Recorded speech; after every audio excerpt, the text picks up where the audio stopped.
Welcome to another episode of Voice of a Niner Faithful. I'm Jason, your host. This week we'll be talking a little bit about Brock Purdy's coyote save, a couple of trade rumors that were there around Brandon Ayuk that his agent squashed. We'll talk a little bit about all the new numbers for the new players, Mitch Wishnowsky, Debo, a couple others. Go over some of those.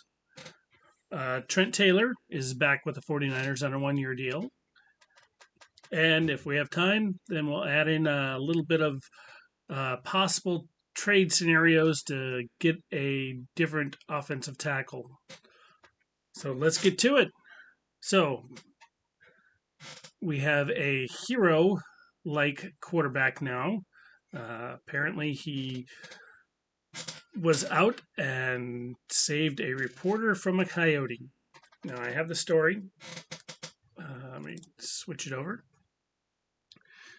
Now he's out on a Tuesday. On Tuesday, he's on the Pat McAfee show and recounted the incident. He's filming a commercial, and I'm sure it's going to be a good commercial because it's with Brock Purdy. But he said he saw something with a big tail, and it ended up being a coyote, and yells and scares the thing off. And it ended up being a CBS anchor out in the Bay Area. And she recounted the incident as well. And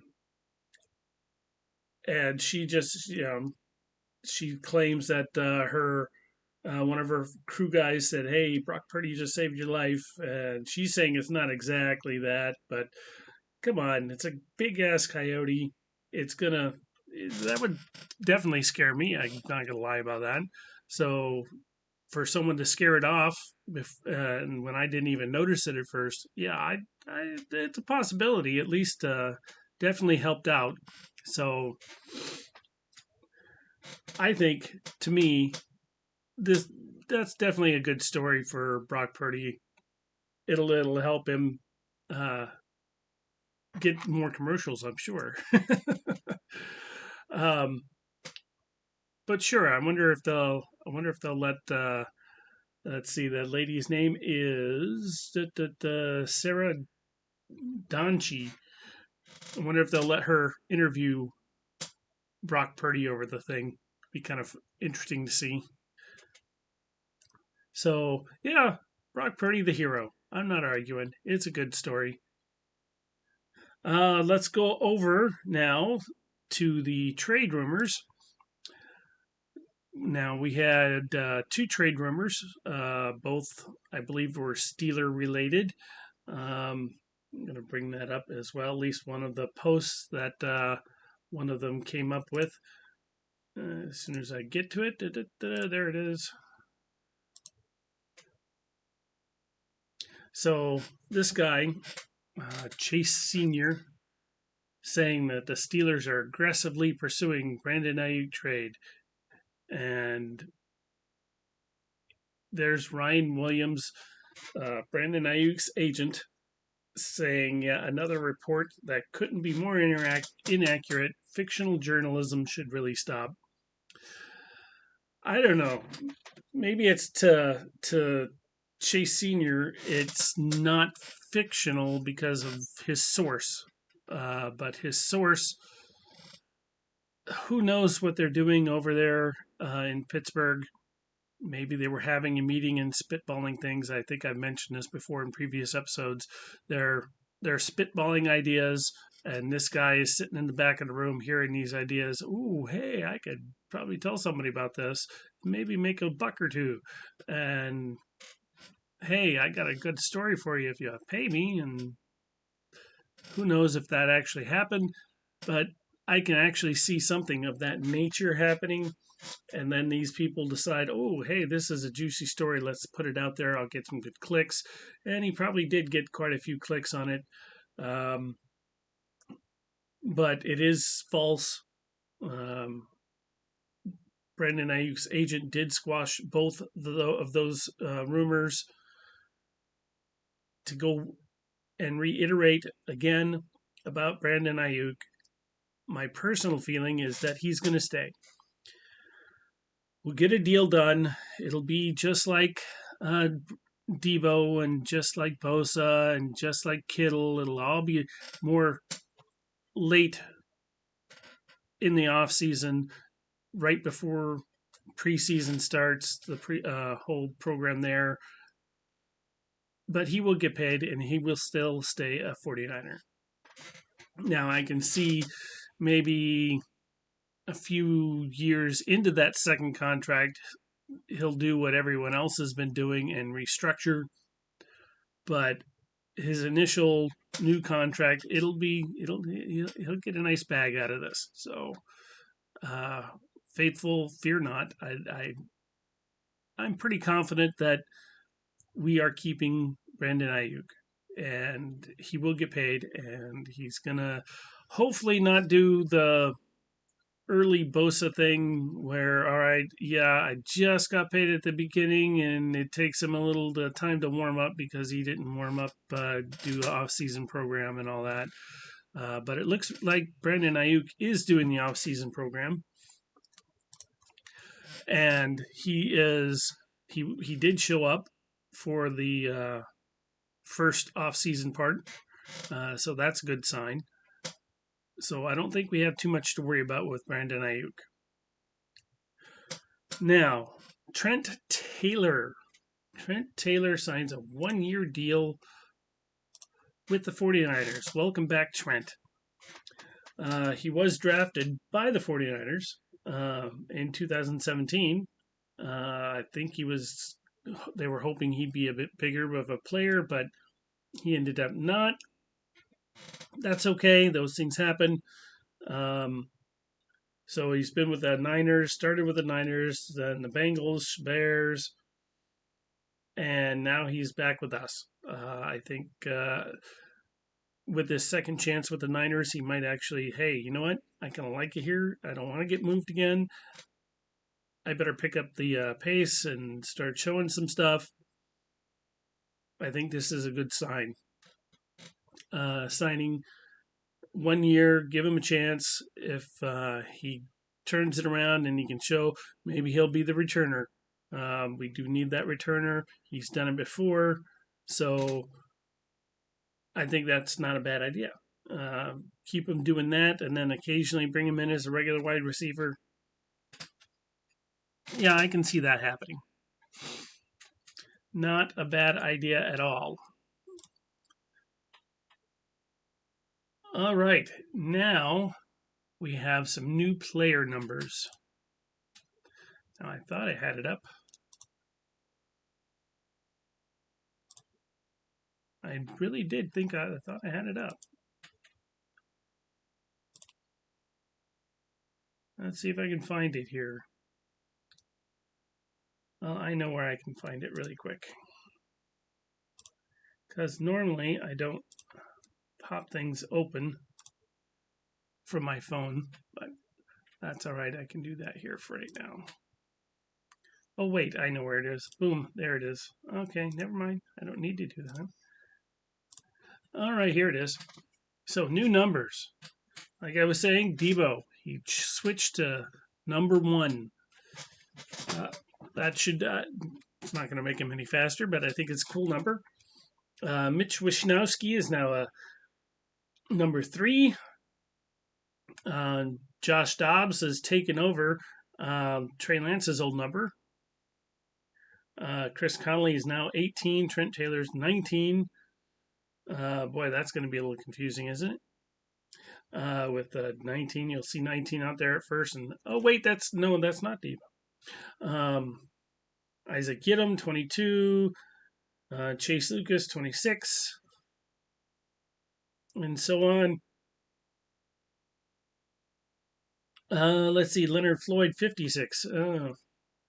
Not a big fan of the number 56. I don't know why. Just hopefully he'll make it a really good number for him. Just the look, I don't know. I know numbers really don't. The number on the jersey doesn't show how good they are, but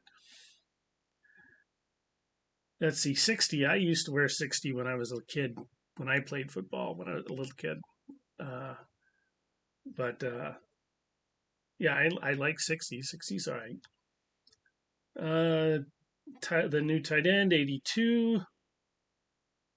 Jordan Elliott's getting 92. Malik Collins, 99. That's a good number for a defensive tackle. The 99 tends to be really good at what they do, not necessarily off the field, but on the field. Um, so yeah, a good number of number changes. It's not going to affect their play, but they look pretty cool on some of them. I'm happy I haven't got it. I didn't get around to getting a Debo jersey yet. So now with his new number, and it'll say, I think his name on his jersey will actually say Samuel Senior. So Samuel Senior 1. I think that's going to be my next jersey.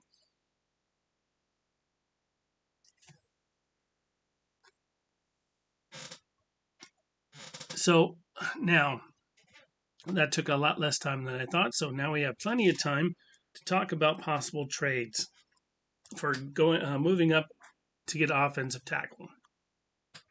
Now, I think that's a possibility.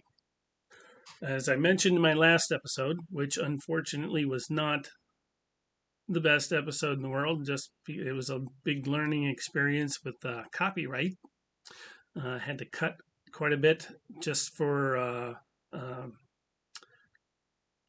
mainly copyright stuff. I saw some stuff online. I thought I could show it. When I tried to upload it to YouTube, their algorithm caught it saying, hey, this copyright issue, you got to cut it. So the actual final product did not turn out as well as I was hoping. Again, I'm new, learning experience. I know now. So the person I was thinking that the 49ers could get that I talked about last episode was Mims. Now, Mims, and I will bring that up here in a minute. Here we go. There he is. This I can show. I'm all good. So, Amarius Mims. I think he's the best bet for the 49ers. I think he fits well. If I could have shown, which I tried to, if I could have shown how well he played in those clips that I had, he moves really well. I think he would be a good pulling tackle, just like Trent is, and he would be on the opposite side. So, can you imagine someone as great as Trent Williams staying on his own side and somebody else pulling around to help him on that side? Think of the holes that CMC would have. And vice versa, when Trent would pull and someone like Mims on the other side. Yeah, this guy, just watching the clips that I've seen of him, he's he's awesome. Uh, he pushes people around really well. He knows how to direct his pushes. Um, I really hope that we would move up since he's ranked. Some of them say he's number 5, the 5th best. Some say the 6th best, like this one does. Um, I don't think he'd drop as far as 31. So if we were to go get him, we would have to trade. Now, who to trade with? I saw that there's a possibility. Somebody was saying do a trade up to with Miami. Miami's. Let us look that up right quick, shall we? Miami. Oh, well, that's better yet. 2024 draft, first round draft order.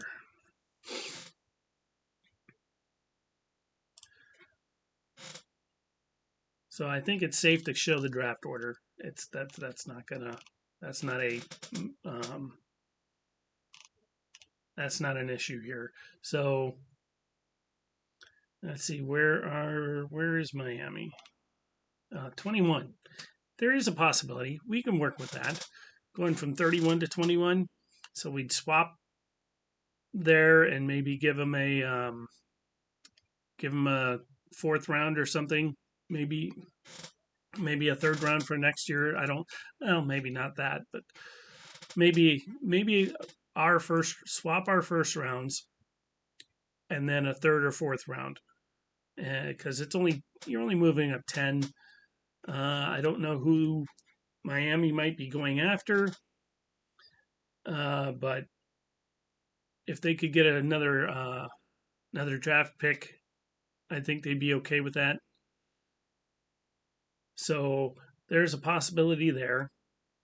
I don't see him dropping all the way to us. So if we were going to get somebody else and it's not going to be Mims, I watched a bit of Jordan Morgan. He did pretty good from what I saw. Not as good as Mims, but Jordan Morgan or Guyton out of Oklahoma, there's a possibility that one of those two could drop to 31. Or again, if they don't drop and we really want to go move up, maybe we could trade up with the Packers or even the Vikings. So if we really wanted to get one of those, I think we should. If the chance happens, if Mims, say for sake of argument, he drops into the 20s, I think we should. I think we should do the trade. We have 49ers draft picks. 49ers draft picks 2024.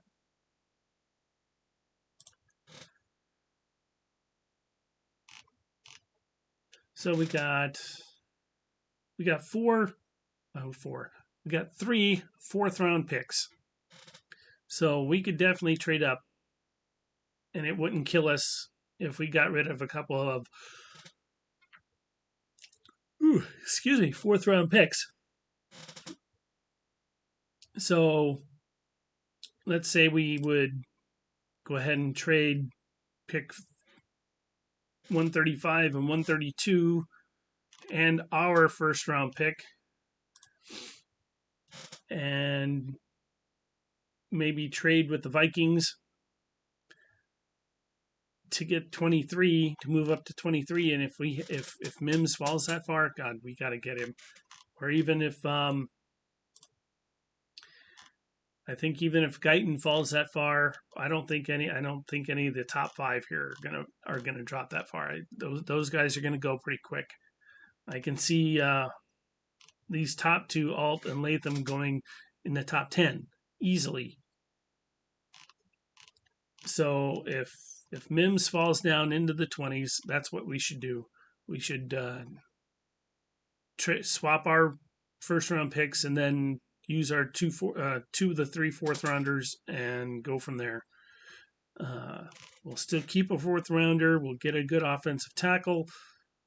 And as I've been saying this since I've been talking about the draft, offensive tackle, cornerback in the first 2 picks of the draft. That's what I think is going to happen. I don't see. Maybe we pick up another one of these guys in the 3rd round. Maybe Jones, Adams will be there around in the 3rd round, because there's a lot of offensive tackles this year, and a lot of them are really good. I bet you we could get Henderson here from Michigan. Coker from Penn State was really good, and they're down, so I think we could work with them. We have some really great coaches here in San Francisco. I say here in San Francisco, but I'm actually in Wisconsin. But you guys know what I mean. Um, yeah, I still think our best bet is Mims. I just from what I've seen, everyone, you guys need to go out and take a look at Mims. He's a great prospect. He's gonna do good with whatever team he goes to. I think he should come to us, and I think it's very worthwhile to trade up to get him. Now, will we trade up to get him? I don't know. We don't have much time left, so it's less than a week away. I'm thinking I might go live in one of my Facebook groups. Or they're not my Facebook group that I'm in, um, but I'll record it and then make that the special episode on Thursday. Um, and just because of possible trades and how that first round sometimes goes, I'm going to watch it from start to finish, and I will have my recording going on, and we'll see. And it should be entertaining, that's for sure. I'm sure there's going to be some other interesting trade ups to try to get maybe one of the quarterbacks the other teams need or whatnot. But I think it's going to be an interesting first round, and it's nice that the Niners actually have one this year. It's been a while. I'm sure we all missed it. And it's going to be exciting to have something to watch on Thursday, dealing with NFL, dealing with our 49ers. So, with that, I'm going to start prepping a bit for Thursday night.